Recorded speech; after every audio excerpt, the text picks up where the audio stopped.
বিশ্বকাপ না খেলার বিষয়টি মেনে নিয়েছেন সাইফ হাসান। পেশাদার খেলোয়াড় হিসেবে সব বিষয় দ্রুত মুভ অন করাটাই শ্রেয় মনে করেন ক্রিকেট বোদ্ধারা।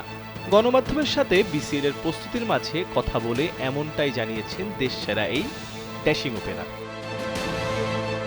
পুরোদমে বিসিএল এর প্রস্তুতি চলছে রাজশাহী ও বগুড়ায়। এবারের ওডিআই বিসিএল এর চোখ সাইফ হাসানের। বিসিবির আয়োজিত অদম্য টি-20 কাপে 52 গড়ে 3 ম্যাচে 1.5 শতাধিক রান বলছে কেমন টাচে আছেন ডায়নামিক এই ব্যাটার।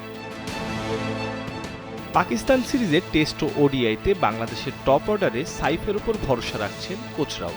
2024 সালের তুলনায় 2025 সালে পারফরম্যান্স গ্রাফে 287% উন্নতি করেছেন সাইফ, যেখানে 2024 সালে 19 গড় থাকলেও গত বছর 33 গড়ে দেখিয়েছেন ব্যাটিং মুনশিয়ানা। দেশের টপ পারফরমারদের নিয়ে বিসিএল আয়োজন বিসিবির।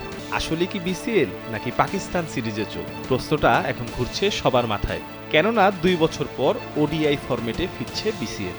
বিশ্বকাপের এই সময়টায় ক্রিকেটারদের ব্যস্ত রাখতে ক্রেডিট পেতেই পারে বিসিবি। প্রথমে অদম্য টি-20, এবার ওডিআই বিসিএল। অপেক্ষা মাঠের খেলা দেখার। মির্জা সানোয়ার হোসেন, কালবেলা।